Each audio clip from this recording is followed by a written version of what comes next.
Hey there, I'm Ron Pereira of Gemba Academy, and I'd like to welcome you to this first module of our 5S course. Well, by the end of this module, you'll know what 5S is and why it's so important no matter what type of industry you work in. And finally, you'll know where the original concepts of 5S started. And as a small hint, it doesn't seem to be Japan like so many think it to be. Well, let's get started by first answering the question, what exactly is 5S?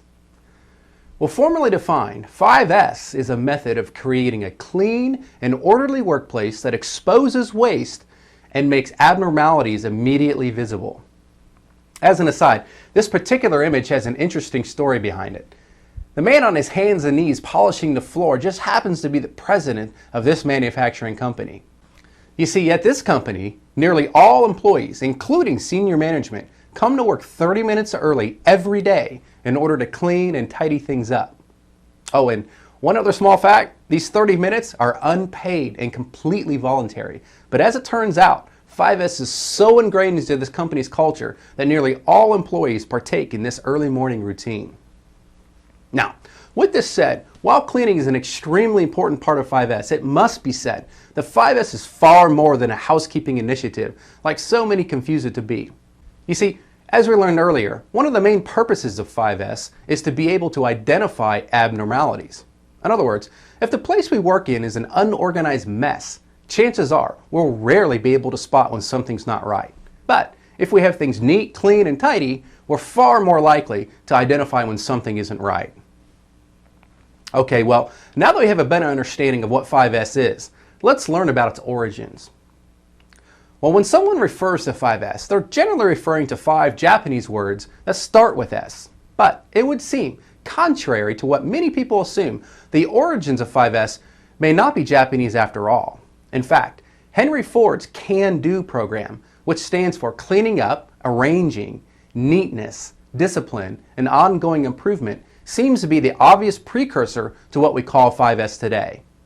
And that actually seems very logical, since the Japanese studied Ford's methods shortly after the war ended.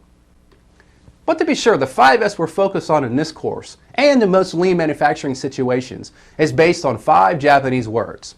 They are seri, which is commonly translated as sort; seiton, which means to straighten; seiso, which means to sweep or shine; seiketsu, which actually means to sanitize, but is most commonly referred to as standardized today; and finally, shutsuke, which means self-discipline or sustain.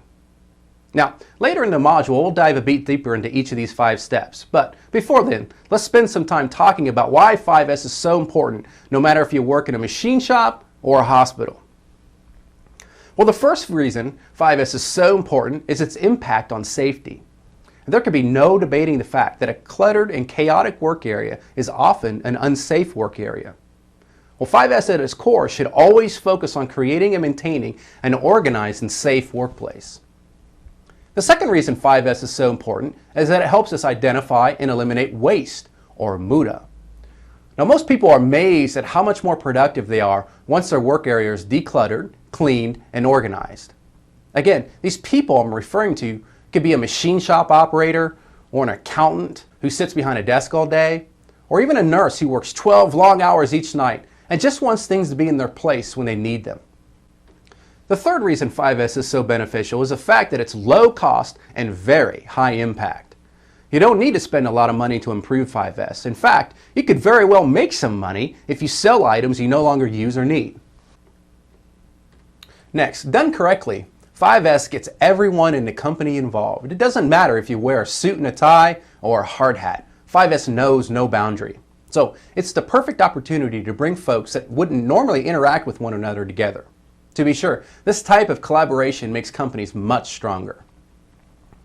Another reason 5S is so important is the simple fact that adherence to standards is a key to Kaizen. And since 5S is a standard in and of itself, it goes without saying, if you can't do 5S, you can't do lean.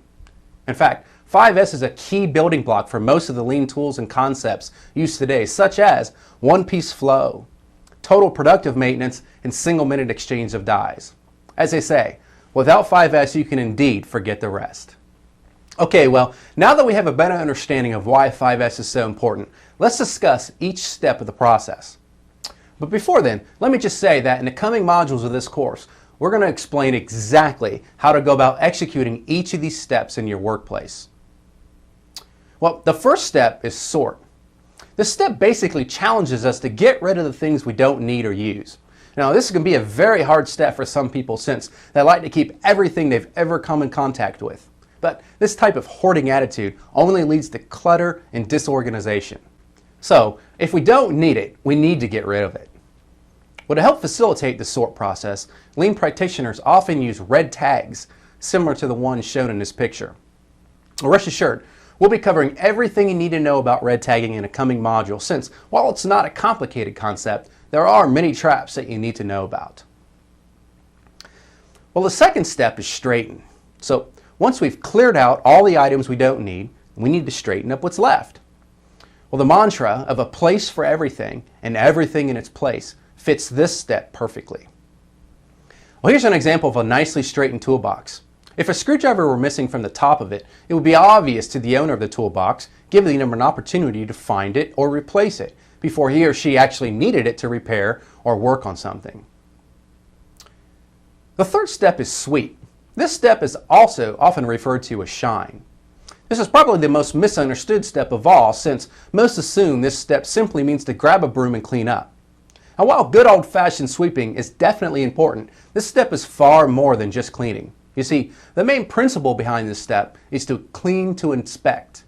In other words, if you find yourself sweeping up the same mess day after day, you should do your very best to eliminate the source of the dirt.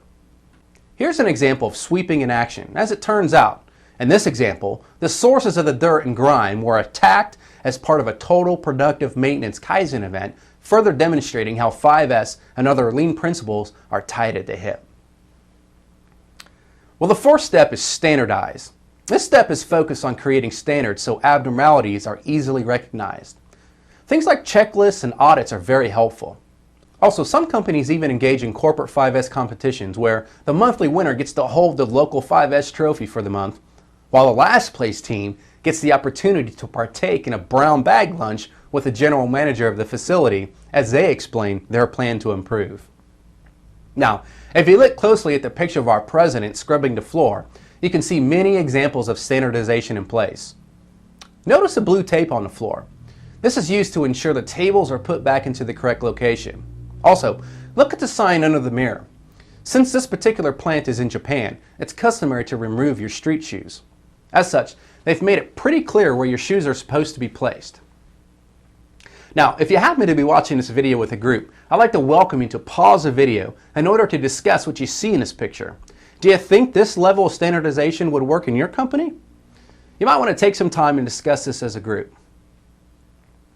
All right, well, finally, the last step of the process is self-discipline. Now, the key to this step is to apply positive tension. In other words, if your 5S improvements are to sustain, it must be made clear that this is how we intend to operate as a company. It's similar to a rope. If a rope is pulled tightly and someone comes along and tugs on it, we get an immediate response. However, if the rope is loose and we pull on it, we may not realize it as quickly. So this really gets back to being able to identify abnormalities. With positive tension, we can identify issues immediately. With loose or no tension, we don't. All right, well, this wraps up this 5S overview module. Obviously, we've only skimmed the topic of 5S in this video, but rest assured, by the end of this course, you and your organization will know exactly how to deploy 5S throughout your company, no matter what type of industry you work in. Well, throughout this course, we're going to take you on a deep dive into topics like red tagging, standardization, visual controls, and much more. Oh, and I almost forgot. You'll also witness me practicing what I preach as I work on bringing a little order and sanity to this little disaster behind me. But until then, on behalf of all of us at Gemba Academy, I'd like to thank you and wish you all the best as you progress on this never-ending journey of continuous improvement.